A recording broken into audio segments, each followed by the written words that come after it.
hidrolika ini. Kita ada 5 modul dan sekarang kita ada di akhir dari modul kedua. Modul kedua ini prinsip energi dan momentum. Jadi untuk pertemuan berikutnya kita akan membahas aliran seragam. Untuk prinsip energi dan momentum ini kemarin kita terakhir membicarakan mengenai ini ya, namanya energi spesifik, di mana dari energi spesifik minimum kita bisa tahu kedalaman kritis atau YC-nya. Mungkin di sini kalian ada yang sudah mencoba mengerjakan, mungkin juga ada yang belum. Yang sudah mencoba mungkin bisa dicocokkan gitu ya dengan jawaban yang ada di pembahasan kemarin. Bisa juga nanti kalian ubah-ubah sendiri ya, misalkan debitnya diubah-ubah sendiri atau dari penampangnya itu juga bisa. Jadi banyak hal yang bisa dicoba dari situ ya.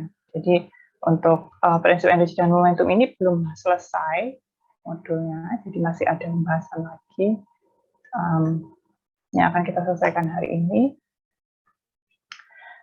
Yang pertama ini ada momentum dalam aliran saluran terbuka. Jadi hari ini kita akan membahas 2 pokok bahasan dari modul 2 ini. Yang pertama adalah momentum dalam aliran saluran terbuka. Jadi di sini diharapkan nanti kalian bisa menerapkan persamaan momentum untuk aliran saluran terbuka ya. Penerapan persamaan momentumnya sendiri ini momentum sendiri dari aliran melalui suatu penampang sama dengan jumlah gaya yang bekerja pada elemen aliran yang tinjau. Jadi contohnya ada saluran seperti ini ya, jadi dia mengalirkan air dari sebelah kiri hulunya ke hilir di kanannya. Bisa dilihat bahwa di sini ada beberapa gaya yang bekerja ya, ada gaya tekanan hidrostatis, ini P1, terus P2, lalu ada gaya gravitasi G, lalu ada gaya gesek PF, kedalaman air Y, lalu di sini ada panjang saluran L, lalu ada jarak dari datum ke dasar salurannya, ada Z1 dan Z2. Ada aliran seperti ini, jadi ini adalah aliran saluran terbuka, di mana kita bisa menggunakan hukum Newton.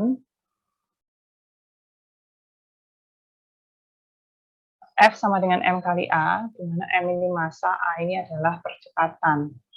Nah, kalau penampang yang tadi dipotong melintang, jadi bentuk penampangnya akan seperti ini, karena salurannya persegi 4 dengan kemiringan kecil. Dari gambar tadi, dari gaya-gaya yang bekerja ya, jadi ada F itu gaya, P itu tekanan. Dari sini kita bisa lihat gaya yang bekerja itu kan aksi sama dengan reaksi ya, jadi seharusnya saling menghilangkan. Jadi ketika arah yang berbeda akan memiliki notasi yang berkebalikan juga. Jadi di sini ada P1 minus P2 ditambah G sin theta minus PF. P1 minus P2 plus G sin theta minus PF ini, kalau kita kembalikan ke sini, kalau P1 itu adalah tekanan yang bekerja di hulu hilir ya, sedangkan P2 ini adalah tekanan dari hilir ke hulu. Jadi ini saling menghilangkan karena arahnya berbalikan. Karena arahnya berbalikan, maka notasinya juga yang satu plus, yang satu minus gitu ya. Lalu ada G, ini adalah gaya berat air karena gravitasi ya, G sin theta, ini karena memiliki adanya kemiringan di sini tetanya. Lalu ada PF, PF ini adalah gaya akibat gesekan. Ya. Jadi nantinya PF ini akan memiliki notasi negatif juga seperti P2, yang mana berlawanan dengan P1. Berikut total gaya yang bekerja pada penampang tersebut. Nah, untuk bisa mendapatkan F-nya itu, maka harus dilihat arah-arahnya ini ya, persamaan 225. Dari hukum hidrostatis, kita tahu rumus P itu setengah rho G Y kuadrat kali B. Ya. Lalu untuk P2 juga sama, yang membedakan di sini hanya ketinggian airnya atau U-nya.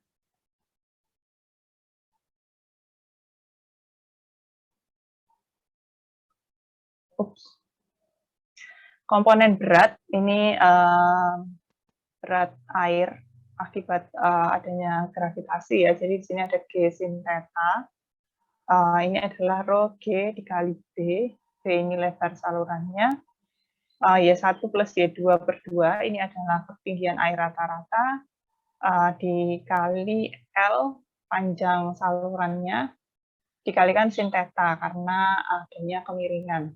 Jadi sin theta ini adalah perbedaan tinggi elevasi dasar saluran dibagi dengan panjang salurannya. Nah, ini merupakan komponen berat cairan. Lalu ada gaya gesek yang bekerja, PF. Ini rumusnya rho G kali B dikali Y1 plus Y2 bagi 2 dikali HF aksen, di mana HF aksen ini adalah ketinggian dari ini ya, apa namanya, gesekan.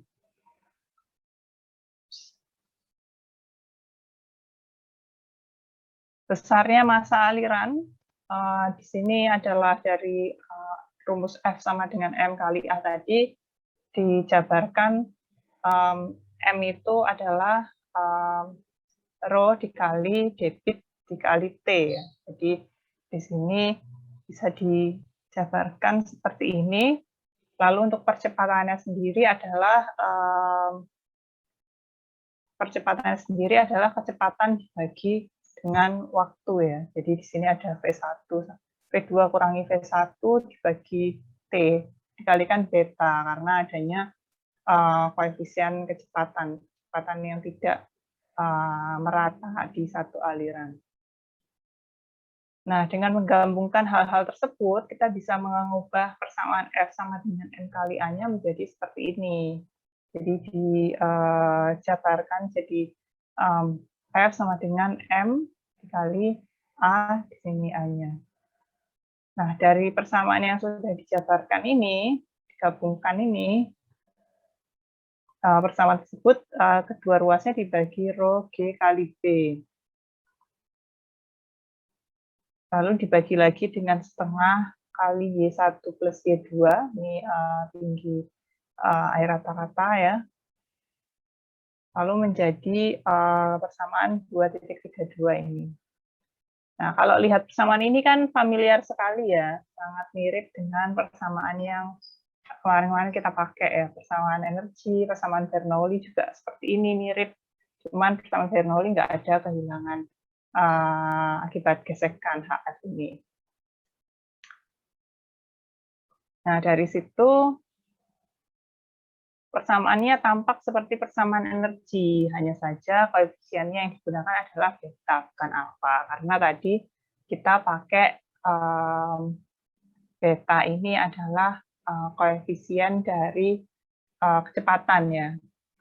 Kalau alfa itu energi ya, kalau nggak salah kemarin. Tinggi kehilangan energinya HF aksen, kehilangan energi eksternal yang disebabkan oleh gaya-gaya yang bekerja dari dinding dan dasar saluran pada cairan. Nah, dalam aliran seragam, di mana gaya permukaan yang bekerja adalah sama dengan jumlah peredaman energi, maka perbedaan antara HF dan HF aksen ini tidak terjadi. Jadi HF aksen ini sama dengan HF.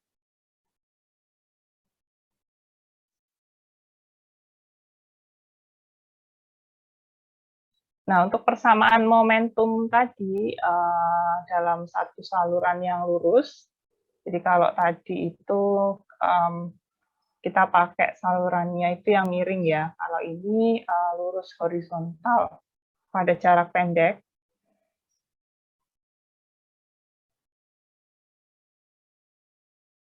persamaannya menjadi seperti ini. Jadi karena sin θ-nya sama dengan 0, karena horizontal tadi, lalu karena yang ditinjau jaraknya pendek, jadi akibat gesekannya bisa diabaikan. Sehingga persamaannya menjadi seperti ini. Jadi G sin θ-nya hilang karena 0, lalu dari sini kita juga bisa menghilangkan PF-nya karena dianggap kecil sekali, karena dikatakan salurannya pendek ya. Nah, sehingga persamaan 233 menjadi seperti ini.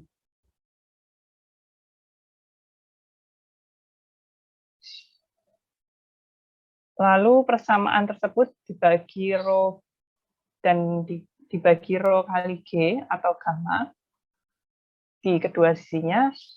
Terus kalau beta 1 sama dengan beta 2 sama dengan 1, maka persamaannya menjadi seperti ini. Nah, apabila Q kuadrat dibagi G kali A plus Z bar kali A sama dengan F, maka persamaannya dapat dinyatakan bahwa F1 sama dengan F2. Gitu. Jadi di sini Q kuadrat per GA ditambah ZA ini sama dengan F, maka dari itu bisa dilihat bahwa di sini ada F1, di sini ada F2. Jadi disederhanakan menjadi F1 sama dengan F2. Lalu di sini bisa kita lihat juga F ini adalah fungsi dari Y ya. Jadi dari besarnya gaya ini adalah fungsi dari kedalaman airnya. Ya. Jadi F ini adalah gaya spesifik. Lalu kita bisa tahu bahwa F ini adalah fungsi dari Y. Jadi sama seperti E ya, energi spesifik kemarin, kita lihat juga merupakan fungsi dari Y. Setelah itu, kita ada contoh soal.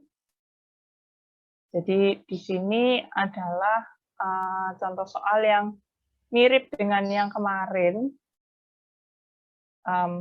tapi ini kurva hubungan antara Y dan F.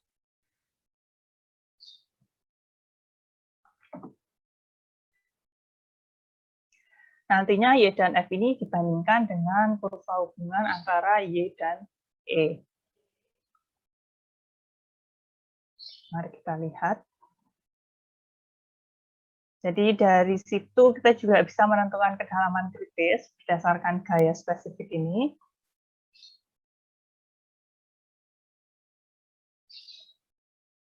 Lalu apabila kedalaman air awal sama dengan Y1 0,40 YC, maka berapa besar kedalaman urutannya atau Y2-nya. Jadi Y1 dan Y2 ini adalah kedalaman yang berbeda dalam satu energi atau gaya spesifik yang sama. Jadi dari sini kita bisa tahu kalau Y1-nya diketahui, nanti bisa diketahui juga Y2-nya berapa.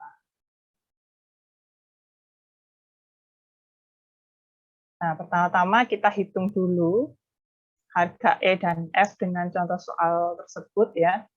Jadi tadi dikatakan bahwa B atau lebar salurannya itu adalah 6 meter. Lalu kita coba dengan cara yang sama dengan kemarin, kita coba-coba dengan Y yang terkecil terlebih dahulu, 0,1 sampai dengan kita coba sampai 1 meter dulu. Gitu. Kalau kemarin kita coba sampai 1,5 meter, ini coba sampai 1 meter. Lalu dari sini kita bisa hitung A sama dengan B kali J. Lalu kecepatan juga bisa diketahui dengan membagi Q dengan A. Jadi kita sudah tahu Q-nya. Sebentar, cek lagi di soal. Q-nya adalah 5,4 meter kubik per detik. Ya, jadi dengan Q yang berbeda nanti juga akan dihasilkan kurva yang berbeda ya. Kalau kemarin kita pakai Q1, Q2, Q3, jadi dihasilkanlah kurva yang banyak gitu ya, jadi lebih dari 1. Kecepatan, lalu kita hitung V kuadrat per 2G-nya, kita bisa hitung energinya, lalu dari situ kita hitung Z kali A-nya, jadi kalau Z kali A, di sini A-nya itu adalah ini ya, apa namanya, luas penampang A yang di sini. Lalu untuk nilai Z-nya itu adalah, bentar. Nah, di sini kita bisa lihat ada angka Z di sini adalah jarak titik berat ke dasar saluran. Jadi di sini Z bar ini adalah titik berat dari air ke dasar saluran. Jadi di sini Z bar-nya akan berubah-ubah tergantung dari tinggi air yang kita tinjau ya. Jadi kita balik lagi ke yang tadi.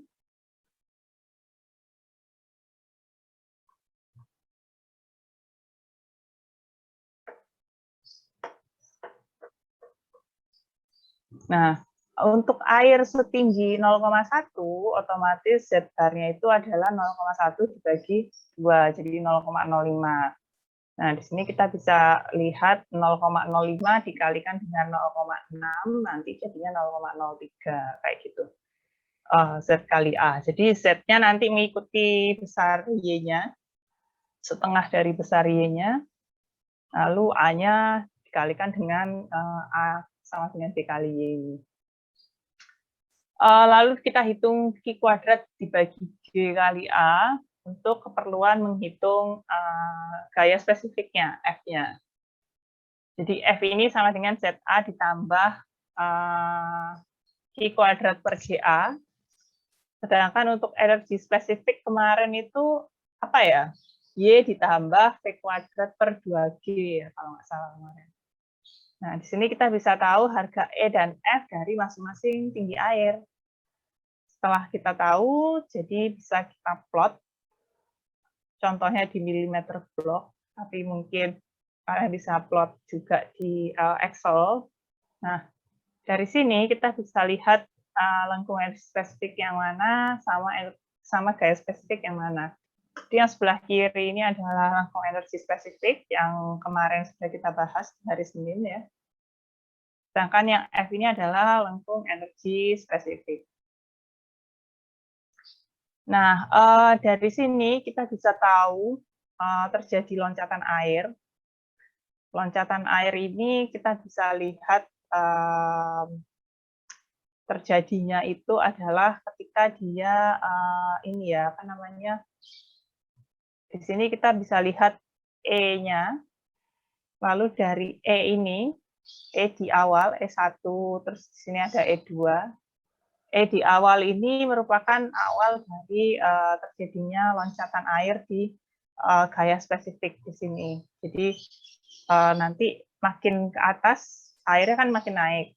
Nah, di mana dia terjadi loncatan air ini bisa diketahui dari plot yang ada di lengkung spesifik, lengkung energi spesifik dan gaya spesifik ini. Jadi di sini kita bisa lihat untuk satu titik yang sama, gitu ya. Jadi di sini untuk satu titik gaya yang sama, jadi di sini ada gaya spesifik yang sama, itu punya dua ketinggian yang berbeda. Gitu ya. Nah, dua ketinggian yang berbeda ini bisa dilihat di sini. Jadi dari 2,75 ini, di 2,75 itu kita dapatkan dari,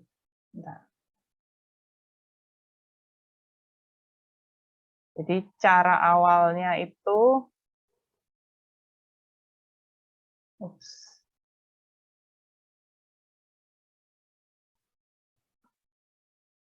cara awalnya itu kita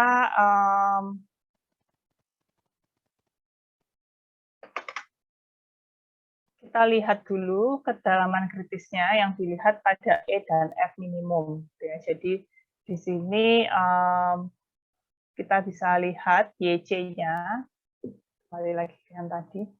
Jadi seperti yang sudah kita pelajari kemarin ya, YC itu kita lihat pada saat dia terjadi titik balik dari kurva tersebut ya. Jadi kalau di sini dari kurva energi spesifik sendiri sudah terlihat bahwa titik baliknya di sekitar sini kan ya. Jadi kurang dari 0,5. Sedangkan untuk yang gaya spesifik itu juga di sekitar sini ya, sekitar 0,5-an juga. Nah, setelah ditelusuri dengan lebih rinci lagi, ya, jadi kalau sekitar itu kan nggak bisa ya dijadikan jawaban, sekitar sekian enggak. Jadi kita bisa lihat di sini ketika E-nya mengecil ya, di sini kita bisa tahu sekitar 0,4 sampai 0,5. Jadi nanti dari 0,4 sampai 0,5 ini kita bisa rincikan lagi 0,41, 0,42 sampai 0,5. Dan ternyata didapatkan kedalaman kritisnya itu adalah 0,44. YC 0,44. Itu dari kurva. Bisa juga kita ketahui dengan cara aljabar ya. Jadi kalau pakai cara aljabar ini berarti pakai rumus. Jadi kalau pakai rumus ya berarti tinggal dikembalikan aja ke rumus awalnya gitu ya. Kalau aliran kritis itu kan bilangan Froh sama dengan 1 ya. P kuadrat per 2G sama dengan D per 2. Ini juga bisa. Jadi dari situ bisa diketahui untuk saluran penampang persegi 4 berdasarkan rumus tersebut gitu ya, P kuadrat per 2G sama dengan YC per 2. Di sini bisa ditentukan bahwa YC-nya sendiri adalah 0,44 meter. Ini untuk cara aljabar. Ada cara lain lagi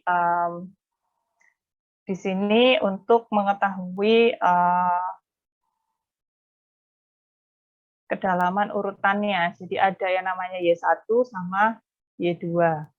Nah, kalau kita sudah tahu YC, terus tadi di soalnya disampaikan bahwa Y1 itu adalah 0,4 YC. Kedalaman awalnya adalah 0,4 YC. Nah, di sini kita bisa tahu 0,4 YC ini adalah sebesar, di sini pakai YC-nya 0,45, ya, oke. Sebesar 0,18. Nah, untuk mencari kedalaman urutannya, atau Y2-nya, sebenarnya kita bisa langsung ngeplot ya dari ini apa namanya kurva tadi yang 0,18 itu di titik berapa, terus nanti bisa ditarik ke atas. Tapi ini ada persamaan gaya spesifik F1 sama dengan F2 yang tadi diturunkan rumusnya. Dari situ bisa diketahui besarnya Y2. Jadi besarnya Y2 ini dengan cara coba-coba didapatkan Y2 itu 0,865. Sedangkan dengan mencocokkan di kurva, kita bisa lihat Y2-nya itu adalah 0,87. Jadi tadi sudah kita ketahui Y1-nya 0,18, kita tarik lagi ke kurva. Jadi di sini ada Y1 0,18. Lalu kita bisa lihat di sini ya, 0,18 di kurva gaya spesifik. Lalu kita bisa tarik garis ke atas untuk mengetahui Y2-nya berapa di satu garis energi spesifik yang sama. Gitu ya. Jadi di sini kita bisa lihat bahwa Y2-nya itu adalah 0,87 dari kurva gaya spesifik. Gitu. Jadi untuk mencari Y1 dan Y2 itu pakainya kurva gaya spesifik, bukan yang energi spesifik gitu.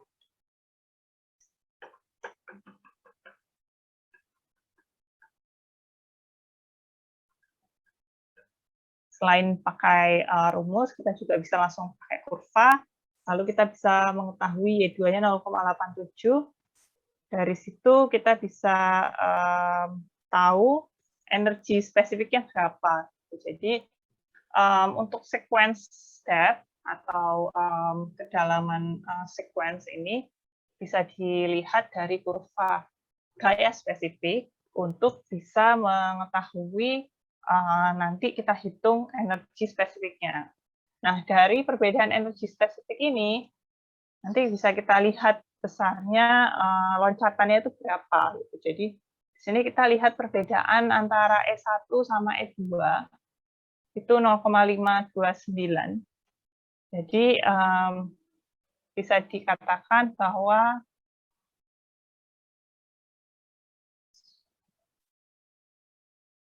untuk satu harga F didapatkan 2Y, yaitu Y1 dan Y2, yang merupakan sequence depth. Di sini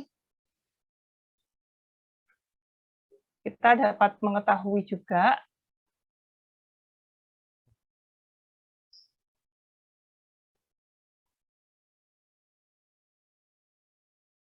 bentar.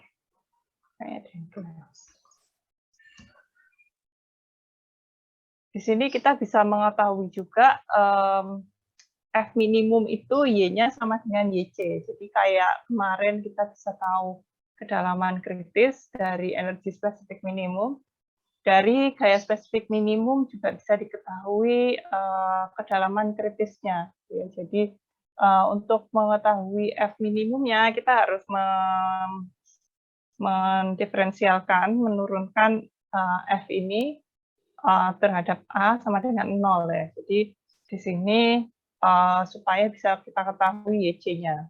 Jadi kita sudah mengetahui Y1 sama Y2-nya. Lalu untuk mengetahui YC diperlukan penurunan tersebut.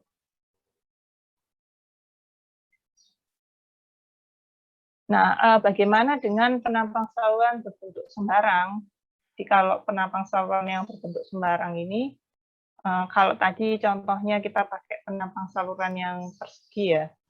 Kalau penampang saluran yang berbentuk sembarang ini kita bisa lihat dA per dy sama dengan T, di mana T ini adalah lebar dari bagian atas permukaan air di saluran tersebut.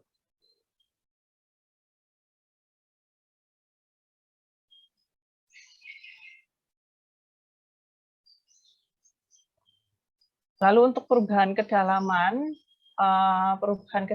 dy terhadap perubahan A ya, dari luas penampang basah terhadap permukaan air ini bisa dijadikan bahwa dz kali A sama dengan A dikali dy.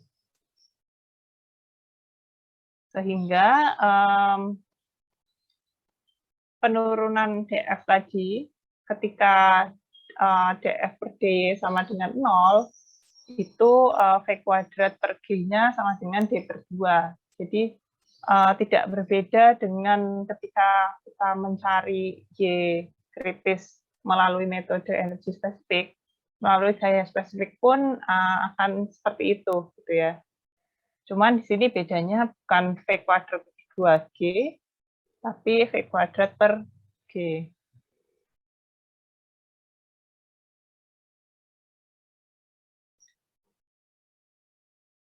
Dari pembahasan itu, untuk pembahasan subbab pertama hari ini, kita bisa menyimpulkan beberapa hal. Yang pertama, penerapan hukum momentum ini dapat diturunkan persamaan gaya spesifik F, yang merupakan fungsi dari kedalaman aliran atau Y. Nah, karena gaya spesifik ini merupakan fungsi dari kedalaman aliran, maka suatu kurva hubungan dapat digambarkan. Jadi kalau kemarin kita menggambarkan kurva energi spesifik, hari ini kita menggambarkan kurva gaya spesifik. Dari kurva gaya spesifik, kita bisa lihat untuk satu harga F terdapat dua harga Y. Dalam hal ini merupakan kedalaman urutan atau sequence depth. Dari kedalaman Y1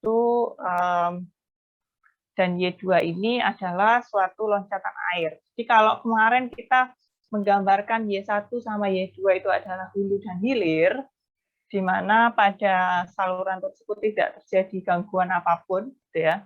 Jadi energinya tetap sama di hulu dan di hilir.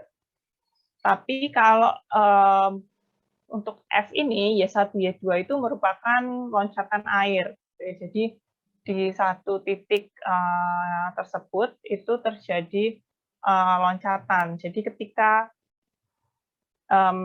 gayanya tidak berubah, gaya yang sama, tapi airnya itu kedalamannya berbeda. Gitu. Jadi ini adalah satu titik di mana ketika kalian punya saluran di atas, gitu ya, lalu salurannya terjun ke bawah. Nah, satu titik terjun itulah yang dinamakan dengan sequence depth ini. Jadi dari dia baru terjun menyentuh bawah sampai dengan dia loncat itu gayanya masih sama gitu ya, gaya spesifiknya sama, tapi kedalamannya berbeda. Jadi kedalaman Y1 dari suatu loncatan air gitu ya. Jadi Y1 ke Y2.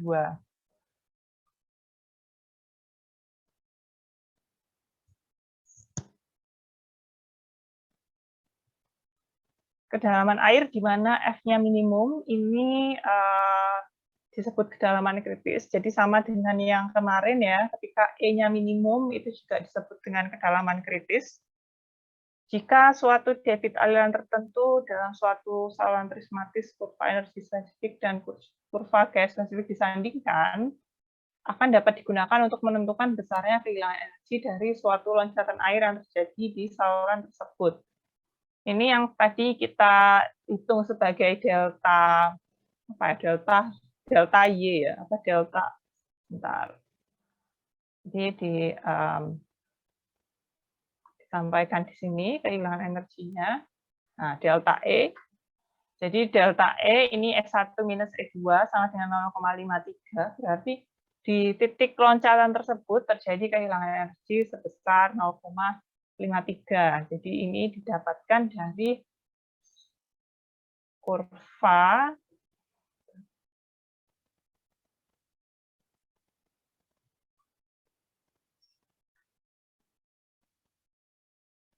mana ya kurvanya.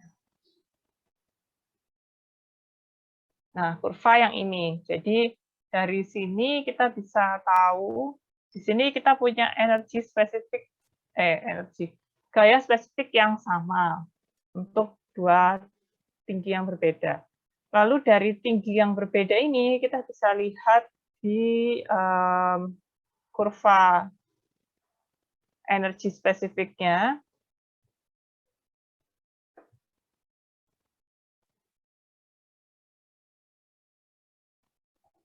Kita bisa lihat energi spesifiknya di sini dari satu titik yang berbeda. Jadi kita bisa lihat dari titik 0,18 ini ya. Jadi dari 0,18 di sini ke 0,87 di sini kira-kira berapa besaran perubahannya gitu ya. Jadi dari sini E1-nya 1,4, di sini E2-nya 0,9. Jadi perubahannya sekitar 0,5 perubahan energinya. Jadi ini adalah kehilangan energi. Jadi yang awalnya energinya di sebelah sini, adanya loncatan itu energinya jadi di sini gitu ya. Jadi di sini bisa dilihat dari 1,4 ke 0,9 ini. Tuh. Jadi dari sini kita bisa mengetahui kehilangan energinya. Jadi kalau di sini kita bisa lihat tinggi loncatannya, ya. Dari sini kita bisa lihat kehilangan energinya. Jadi di sini. Yang ini tinggi loncatan airnya. Seperti itu. Jadi kalau dua kurva ini disandingkan. Kalau kemarin kita pakai kurva ini aja buat melihat di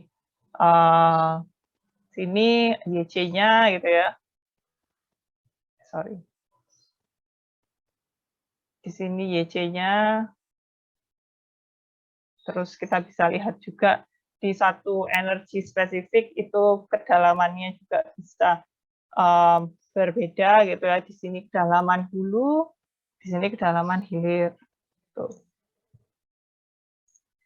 Seperti itu kegunaan dua kurva ini gitu ya. Jadi jika disandingkan bisa mendapatkan informasi yang berbeda-beda. Oke, lalu yang bisa disummarize-kan juga adalah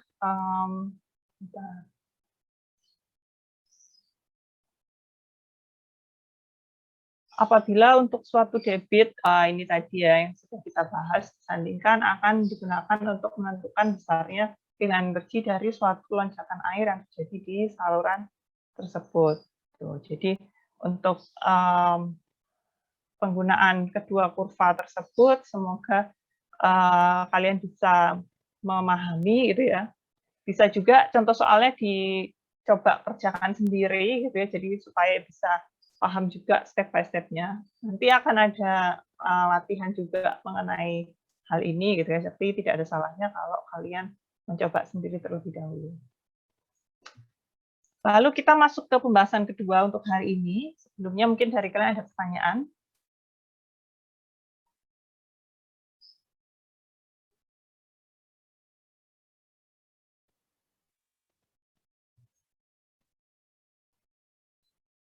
Dari saya belum ada. Oke. Bentar ya.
Oke, kita masuk ke pembahasan kedua, perhitungan dan penerapan konsep aliran kritis.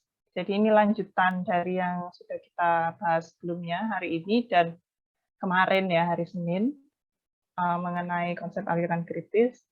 Diharapkan setelah ini kalian bisa mengetahui kriteria dan penerapan konsep aliran kritis pada saluran terbuka. Jadi aliran kritis ini adalah tinggi air terendah gitu ya yang bisa terjadi pada saluran tersebut, di mana di sini adalah angka flow-nya itu sama dengan 1. Jadi di sini dari prinsip energi dan prinsip momentum yang sudah dijelaskan di sebelum-sebelumnya, kriteria aliran kritis itu bilangan flow sama dengan 1 atau flow number sama dengan 1. Pada saluran dengan kemiringan kecil dan koefisien pembagian kecepatan sama dengan 1, kecepatan aliran sama dengan kecepatan rambat gelombang. Jadi untuk kriteria aliran kritis sendiri, V-nya, kecepatan kritis itu sama dengan akar G dikali D, di mana G ini gravitasi, D ini adalah kedalaman air ya, kedalaman hidrolik. Yang mana ini akan sama dengan C atau cepat lambat gelombang.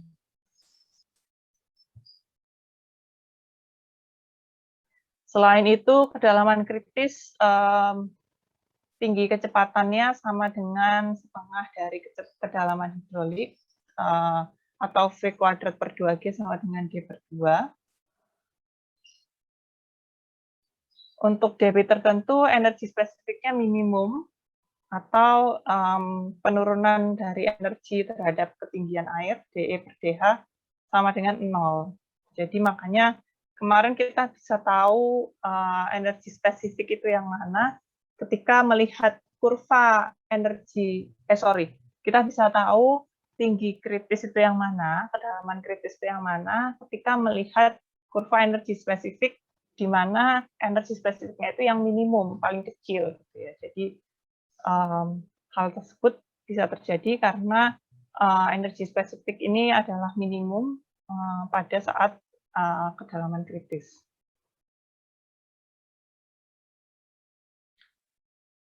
Gaya spesifiknya juga minimum, ini yang sudah kita pelajari barusan saja, gitu ya. Sama dengan energi spesifik, ketika melihat di kurva itu terjadi belokan seperti itu. Untuk suatu energi spesifik minimum, debit alirannya maksimum. Jadi karena ketinggian yang kecil itu tadi, terus kecepatan yang besar ya biasanya kedalaman kritis itu, maka di situ bisa dilihat bahwa debitnya cukup tinggi gitu ya. Jadi volume air yang mengalir dalam satuan waktu itu besar ketika kedalaman airnya itu adalah kedalaman kritis. Pengertian penampang kritis, aliran kritis, dan kemiringan kritis. Jadi ini sebenarnya berkaitan dengan kedalaman kritis tadi ya. Kalau kedalamannya kritis, terus terjadi di suatu saluran dengan lebar tertentu, maka ketika lebar itu dikali dengan kedalaman kritis, maka jadi luas penampang kritis. Gitu ya. Lalu ketika aliran yang terjadi adalah aliran kritis, otomatis tinggi airnya juga tinggi air kritis gitu ya. Jadi penampang kritis ini adalah suatu penampang dari saluran di mana alirannya adalah aliran kritis. Jadi kalau digambarkan bisa dilihat aliran kritisnya terjadi pada saat HC ini ya. Sehingga bisa dikatakan permukaan air atau penampang kritisnya itu adalah saat ketinggian HC ini dikali dengan lebar dari saluran tersebut, gitu ya. Sedangkan kalau normal mungkin masih di atasnya ya. Di sini ada tanda titik-titik kuning ini. Itu adalah yang normalnya. Namun ketika kritis itu yang terjadi adalah HC ini. Bisa dilihat juga di kurva energi spesifik di sampingnya ya. Ketika energinya minimum, itu adalah kedalamannya kritis. Jadi bisa kita lihat di sini. Ini ketika E min, energi minimum ya, ini adalah kedalaman kritis. Lalu kita bandingkan energi di kedalaman kritis dengan energi di kedalaman yang bagian hulu gitu ya, ketika normal.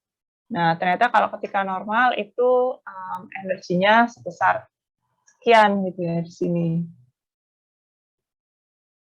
Nah, kita lihat di sini ada delta E, atau bisa dikatakan sebagai kehilangan energi. Jadi, dari tinggi air awal, terus menuju ke ketinggian air kritis, itu terjadi kehilangan energi atau delta E.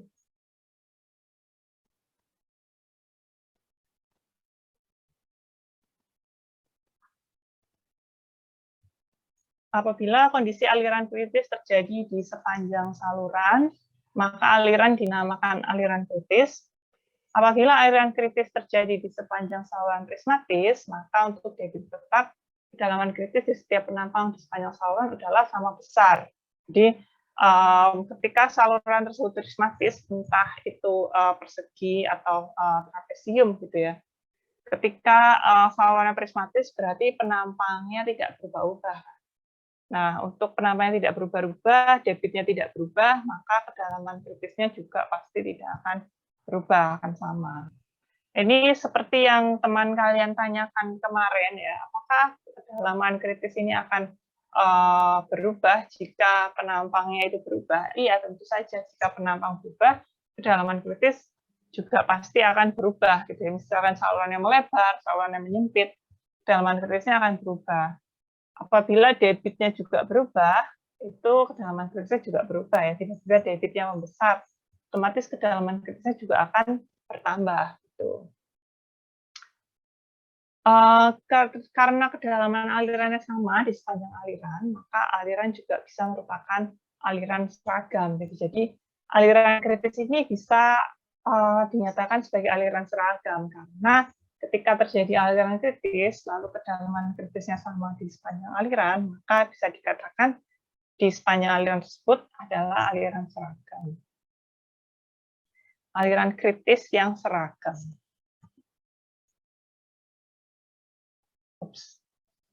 Aliran kritis atau mendekati kritis tidak stabil ini biasanya permukaan airnya tidak stabil atau berombak.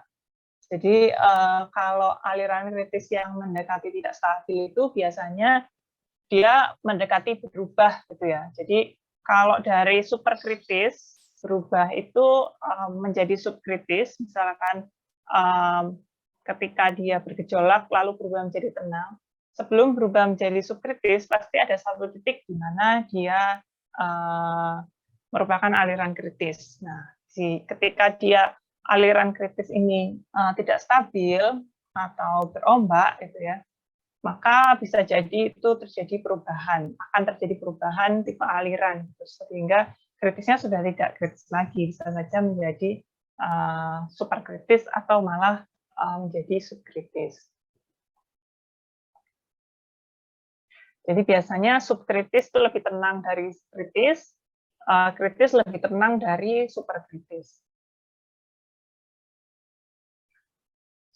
Sedangkan untuk kemiringan kritis, ini adalah berkaitan dengan kemiringan dasar saluran. Jadi di mana saluran tersebut menghasilkan kedalaman kritis, gitu ya. Ketika saluran tersebut menghasilkan kedalaman kritis, bisa juga kemiringannya ini adalah kemiringan kritis. Gitu. Jadi kalau kemiringannya lebih curam dari ini, alirannya bisa jadi superkritis. Ketika kemiringannya lebih landai daripada kemiringan kritis, maka alirannya subkritis. Gitu. Jadi semakin curam aliran, maka pasti semakin tinggi kecepatan. Gitu ya. Jadi ini berkaitan dengan rumus kecepatan Mending, ya, P sama dengan 1/n kali R pangkat 2/3 kali S pangkat 1/2. Nah, dari rumus kecepatan ini kita bisa lihat di S ini ya. Di S ini adalah kemiringan. Di S ini, kalau misalkan S-nya ini adalah IC, atau inclination kritis, ya, critical inclination atau kemiringan kritis, maka otomatis V-nya pasti V kritis, gitu ya, VC. Sedangkan ketika S-nya ini adalah lebih besar dari IC, ya, berarti otomatis V-nya juga akan lebih besar dari VC, di mana itu jadi super kritis. Tapi kalau lebih landai, maka alirannya lebih lambat daripada aliran kritis. Jadi dinamakan subkritis. Jadi kemiringan kritis ini berkaitan dengan kecepatan, karena nantinya kemiringan ini akan mempengaruhi kecepatan, di mana kecepatannya ini yang akan memperlihatkan alirannya itu cepat atau enggak sih gitu. Jadi alirannya itu tenang atau lebih cepat dari aliran kritis. Kemiringan yang lebih kecil daripada kemiringan kritis itu disebut kemiringan landai atau mild slope. Jadi kalau misalkan kemiringan kritisnya kayak gini gitu ya, ini IC gitu. Terus kemiringan landainya mungkin seperti ini. Atau kalau kemiringan curamnya itu pasti lebih besar dari IC.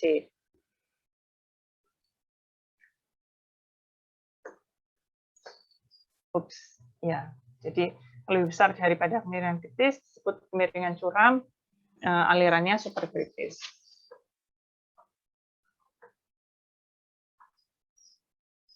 Nah, ada beberapa cara untuk menentukan kedalaman kritis, ya. Jadi untuk mencari kedalaman kritis ini ada beberapa cara.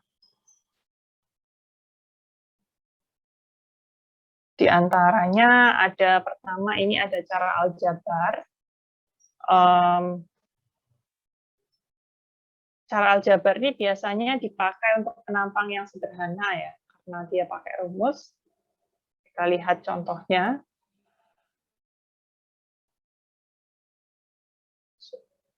Nah, hitung kedalaman kritis dari kecepatan aliran pada saluran terbuka berpenantang trapesium dengan lebar dasar 6 meter, kemiringan tebing 1:2, debit aliran 17 meter kubik per detik.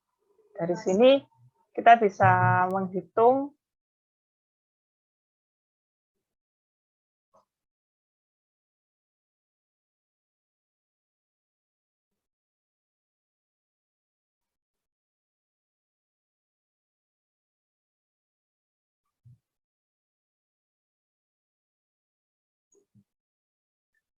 jadi dari sini kita lihat penampang saluran terbentuk trapesium, kita hitung luas dan lebarnya, ya, berdasarkan data yang diperoleh, jadi lebar 6 meter, perbandingan kemiringan tebing 1:2, lalu kita bisa lihat A dan T-nya. Kedalaman hidrolik D sama dengan A per T.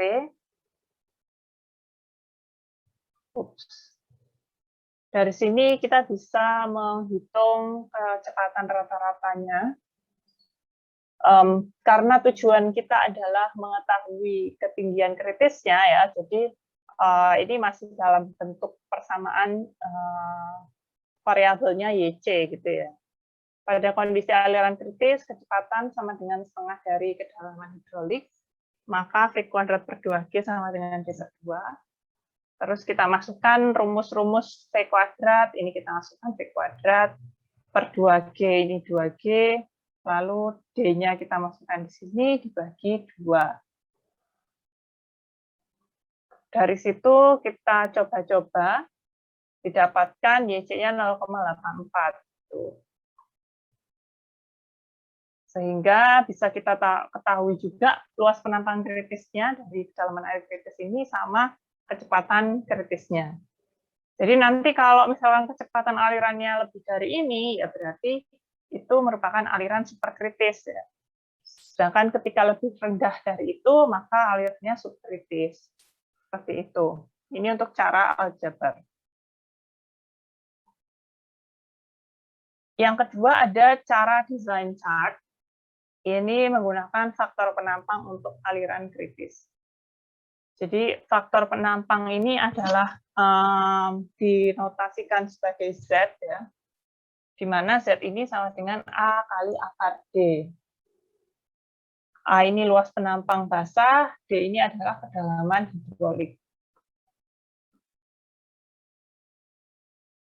Dengan menggunakan kriteria yang sama, V kuadrat per 2G sama dengan D per 2, ya, salah satu kriteria aliran kritis, kita masukkan ke persamaan kontinuitas Q sama dengan V kali A. Karena Q sama dengan V kali A, maka V sama dengan Q per A. Jadi kita ubah V-nya dengan Q per A, lalu dari situ kita bisa mendapatkan Z itu sama dengan Q per akar G, di mana Z ini adalah A dikali akar D. Gitu ya. Jadi di sini kita bisa mengetahui Z dengan Q per akar G. Untuk alfa tidak sama dengan 1, maka bisa kita masukkan juga Q per akar G dibagi alfa. Hal ini menunjukkan Z ini adalah fungsi dari kedalaman aliran, fungsi dari Y ya, karena adanya debit itu, karena adanya Q itu. Tapi untuk mempermudah ada desain chart yang dibuat dari persamaan tersebut, gitu ya. Jadi desain chart ini dibuat untuk mempermudah mencari nilai Z dibagi Z ini untuk mempermudah mencari nilai-nilai Z untuk penampang dengan bentuk yang beraneka ragam. Jadi di sini kita bisa lihat untuk penampang lingkaran kita bisa dapat Z per D0 pangkat 2,5. Lalu untuk penampang trapesium kita bisa dapat Z per D pangkat 2,5. Gitu. Jadi untuk desain chart ini nilai Z-nya nanti bisa kita dapat dari kurva ini, gitu ya. Dari sini kita lihat contoh penggunaan desain chart. Jadi diketahui penampang saluran trapesium dengan lebar dasar 6 meter, kemiringan tebing 1:2, mengalirkan air sebesar 17 meter kubik per detik. Z-nya sama dengan Q dibagi akar G, di mana Q dibagi akar G ini adalah 5,428. Nah, dari Z dibagi 5,428 ini, Z sama dengan 5,428 ini, kita hitung Z dibagi B pangkat 2,5, itu sama dengan 0,062. Nah, dari sini kita bisa menggunakan desain chart, jadi Z per B pangkat 2,5 ini. Jadi kita lihat 0,062 di desain chart itu di mana? Dari bentuk trapesium ya. Jadi kalau bentuk trapesium itu ada di mana ya? Kita pakai grafik yang bagian atas ya, untuk trapesium. Di sini untuk penampang trapesium ya. Nah, untuk 0,062 kurang lebih lokasinya ada di sekitar sini ya. Lalu kita tembak ke grafik ini ya. Kalau yang trapesium itu yang ada di sini, kalau lingkaran itu yang ini. Lingkaran. Untuk trapesium sama persegi ada di sini. Persegi itu yang paling atas, trapesium itu mengikuti kemiringan perbandingan kemiringannya. Gitu ya. Nah, di sini kita bisa lihat untuk nilai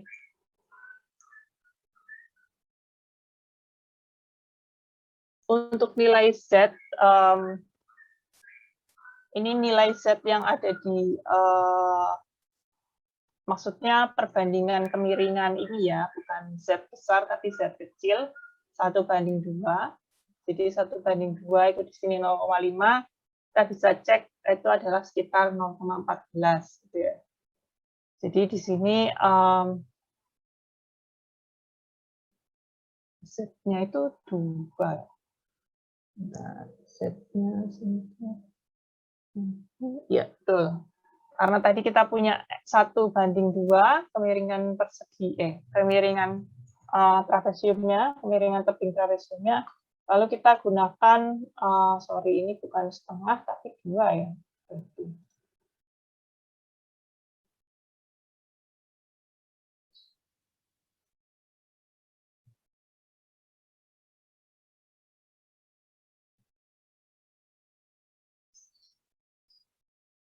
Ya, sekitar di sinilah. Lalu kita tembak di garis 0,062 ini, lalu kita dapatkan nilai Y per B. Y per B 0,14.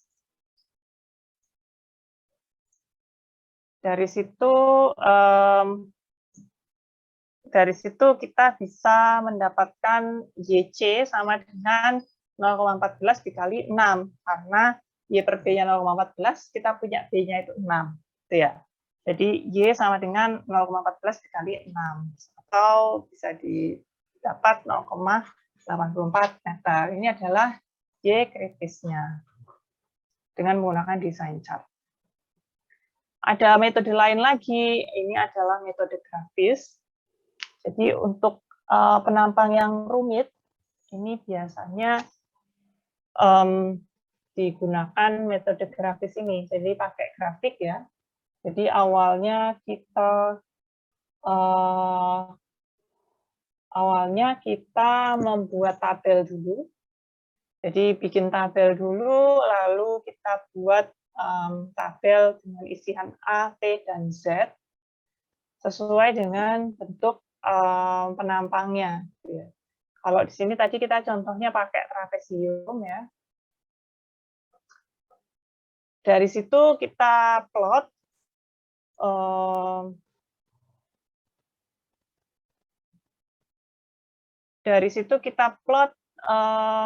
Z sama dengan Q dibagi akar G.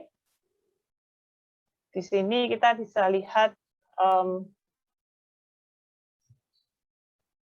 untuk nilai Z sama dengan 5,43 itu didapatkan nilai Y-nya itu sebesar 0,84 gitu ya. Jadi di sini setelah diplot kurva dicari Z mana yang merupakan kedalaman kritis.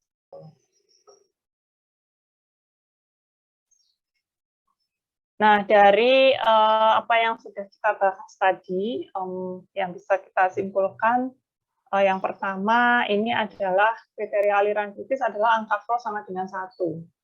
Dari situ kita bisa menurunkan beberapa kriteria lain, yaitu yang pertama, tinggi kecepatan sama dengan kecepatan rambat gelombang, ini tadi V sama dengan C, tinggi kecepatan sama dengan setengah dari kedalaman hidrolik, jadi ini V sama dengan D per 2.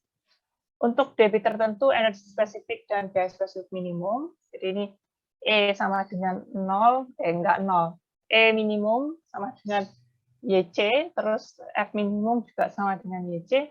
Untuk suatu energi spesifik minimum, debit aliran maksimum. Dari sini, penampang aliran kritis adalah suatu penampang di mana alirannya adalah aliran kritis. Ini maksudnya penampang aliran kritis.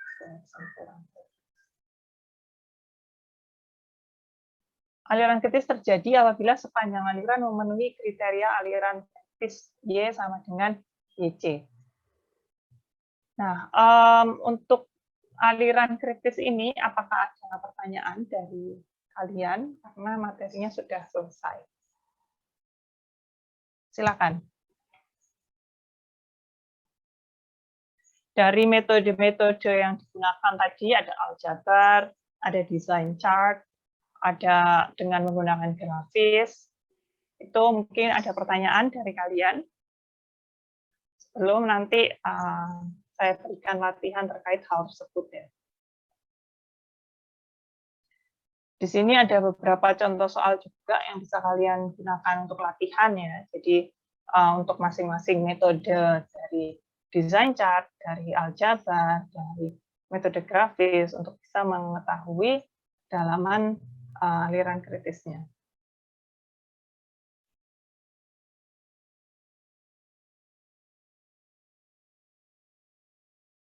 Ada pertanyaan?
Baik, kalau misalkan belum ada pertanyaan, tidak apa-apa.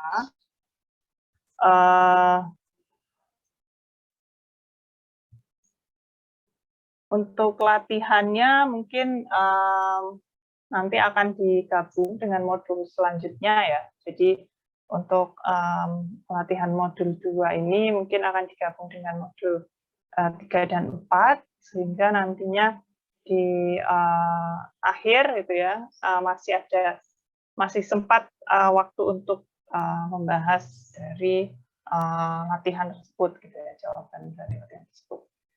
Oke, mungkin bisa kalian pelajari sendiri terlebih dahulu, karena sudah ada beberapa contoh soal juga, bisa dicoba lebih dimengerti. Jika ada pertanyaan, bisa ditanyakan di pertemuan selanjutnya. Gitu. Karena biasanya kalau nggak ada pertanyaan itu antara sudah ngerti atau memang tidak mengerti sama sekali, gitu ya. Kira-kira yang mana nih? Saya harap memang yang sudah mengerti ya, makanya nggak tanya. Atau saya harap juga sudah jelas apa yang saya berikan hari ini, karena ini waktunya masih cukup panjang, ya. Kalau misalnya ada pertanyaan, saya persilakan sebelum kita masuk ke pembahasan selanjutnya, modul selanjutnya maksud saya. Oke. Mengenai praktikum, apakah ada pertanyaan juga? Sudah dapat data semua? Sudah, Bu. Sudah, Bu. Apakah sudah diolah datanya? Untuk beberapa praktikum udah diolah, Bu. Oke. Udah diasistensikan juga. Oh ya, bagus. Kalau ada kesulitan dalam mengolah data atau mungkin datanya ada yang nggak lengkap, mungkin bisa langsung ditanyakan saja. Ya. Baik, kalau begitu mungkin saya akhiri dulu untuk hari ini. Materi hari ini. Untuk pertemuan selanjutnya kita akan mulai pembahasan baru mengenai aliran seragam. Jadi kalau tadi kan kritis terus ya, kedalaman kritis, penampang kritis, kecepatan kritis. Kalau nanti di pembahasan selanjutnya akan ada aliran seragam. Jadi mungkin cukup berbeda dengan aliran kritis yang sudah kita pelajari hari ini dan kemarin. Terima kasih atas partisipasinya di kelas hari ini. Semoga bisa dimengerti dan